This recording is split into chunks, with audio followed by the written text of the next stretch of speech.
We're joined by defensive coordinator Brad White. If you have a question, raise your hand. We'll get right to it.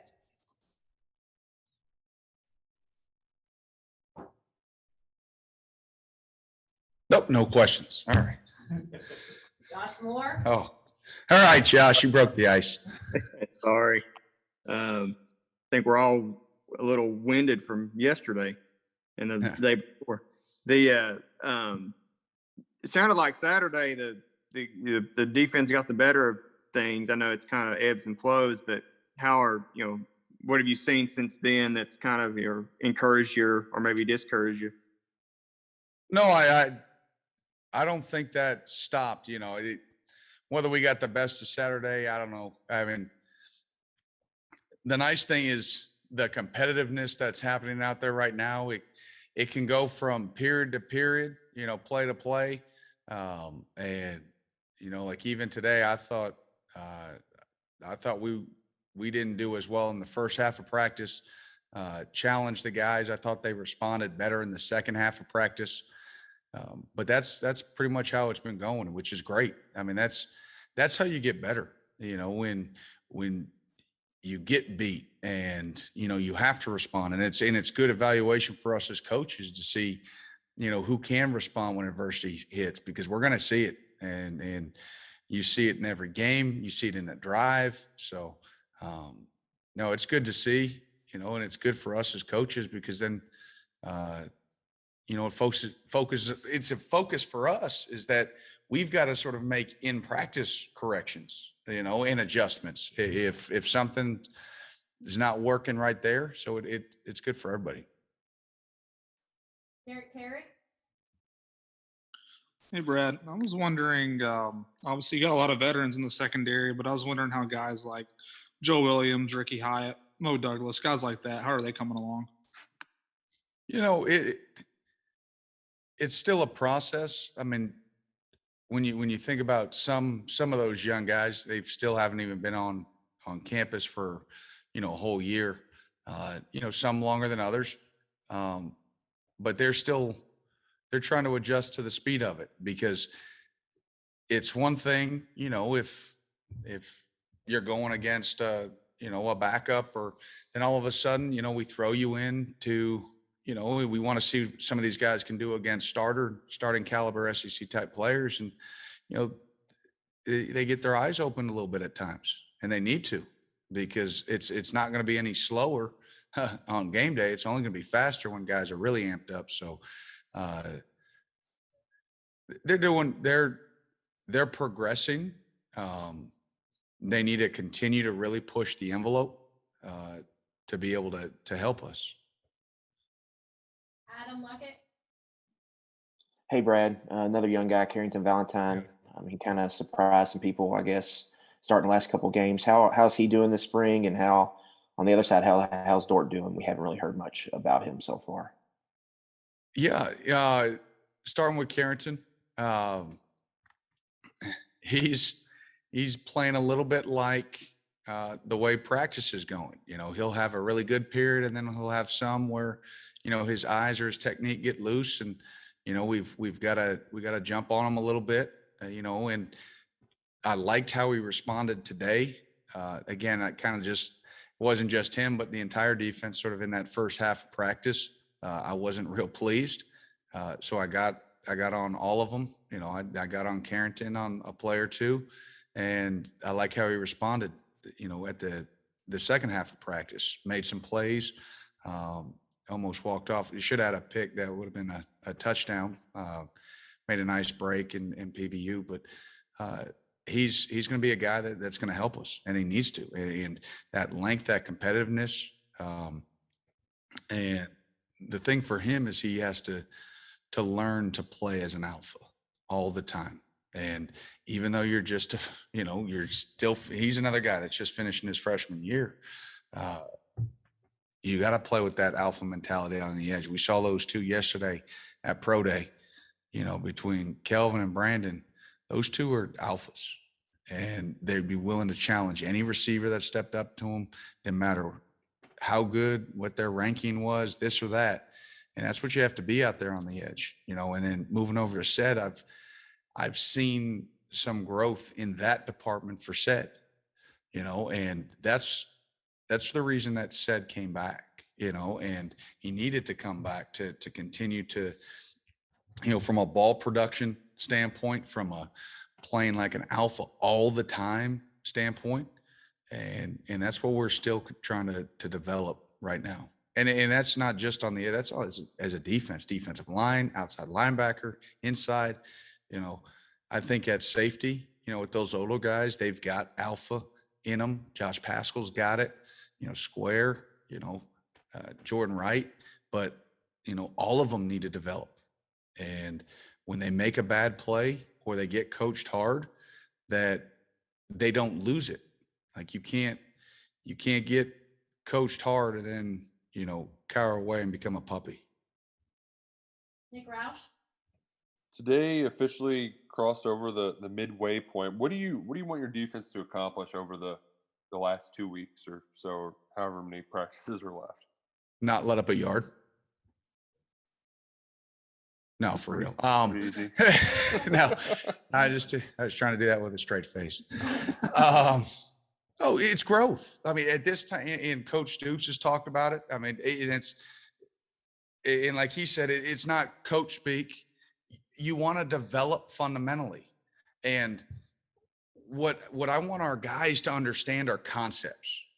Because when you get into this season and you game plan and you want to make small tweaks here or there, if they understand the concept, you can make those adjustments. You can make pattern changes. You can make cover adjustments because all you're doing is switching bodies.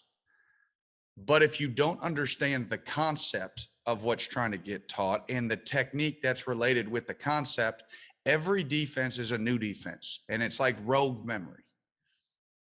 And what we're trying to do is just create buckets and say, hey, listen, this is just like this. Oh, I got that, coach. So I'm not learning two things. I'm just learning how to put two things into one bucket or four things into one bucket. But if they can't learn the concept, it seems like four different buckets and you're bound to lose something that way. So, and we can't be as multiple. We can't be as diverse if we don't understand concepts. So that's the big thing I want these guys to get out of it, especially the older guys. John Hale? Brad, it looked like JJ Weaver had posted some videos recently of him running. I'm just curious, how do you feel about his rehab today? And what have you kind of tasked him with working on while he physically can't be out there right now?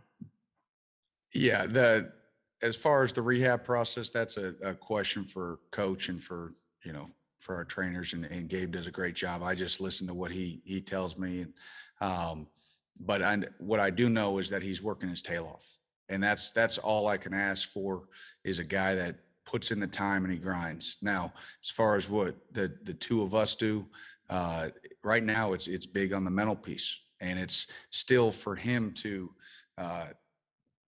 just like we talked about concepts for the guys that are playing right now, it's the same for him. So when he steps back, he may not be able to physically execute them, but at least if we can have it all mentally locked in, then we're farther ahead in the process about, okay, when you come back, now let's physically put those things into action and go from there. And he's done a great job with, he's up all the time, watching film, he's asking, he's getting all his rehab sessions in, pushing hard, and then say, hey, can I come up after and let's do some individual stuff. He's in every meeting. So really pleased, with that, we're trying to get as much, squeezed out of that as we can. Derek Terry? Consistency has kind of been the big talking point for Jordan Wright over the course of his career. Since that was mainly in practice, you want to see him more consistent throughout. Now that he's a fifth year guy, how has he grown in that area? Well, I think the big thing for Jordan, when we've talked about consistency, it's consistency a little bit in play, but he's a guy that really has a great grasp of this defense and understanding and awareness, and, position flex to play Sam, to play Jack.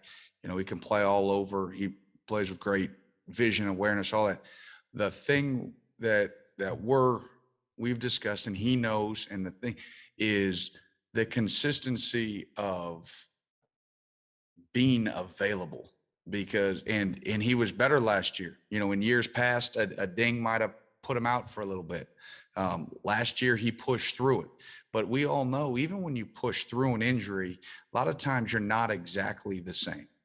And when he's healthy and his body feels good, he can be as dominant a player as that's on our team. Like he has difference making ability. I mean, he changed the momentum of the South Carolina game when he just took the ball out of the running back's hands. He ended the Mississippi State game. It was like throwing in a closer at the end of a game. Like it was over when he had the pick six. He's got that ability, and he knows it's about building mass and sturdiness within his frame because he's so long, and taking a lot of preventative stuff. You know, hey, listen, if I have to, tape up my ankles extra thick and it's not quite as comfortable at practice, but it's going to save me from getting a twisted ankle, it's worth it. If I have to tape up my wrists extra hard, if I have to wear a shoulder, whatever the case may be, to take a preventative measure so that he's as good as he can feel going into the game, then we'll be in good shape. John Wall? Brad, Liam has come in fresh off his NFL experience and he's doing this new install. You went through that a few years ago. What are some of the biggest differences between teaching NFL guys and college guys, and maybe some of the things that you need to be a little bit more cautious about? Yeah, I was in I would say a little bit easier situation, where my transition was just more coaching from an outside backer perspective and those, techniques just for that position. When I took over as coordinator, it wasn't an overhaul of the defense. It was just continuing to push it forward. Coach House and Coach Stoops had a good thing going.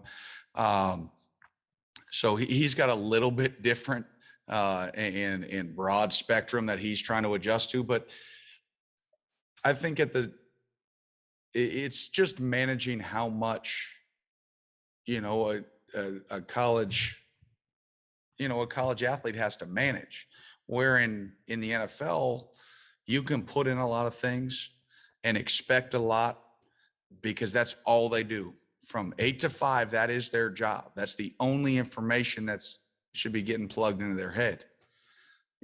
Here they've got class, they've got 4 classes, 5 classes, they've got exams. So they've got a lot of information going in that we can't just put football in and push the other stuff out, getting a degree here. Oh, we lost power on the TV. I don't know if can they still hear me?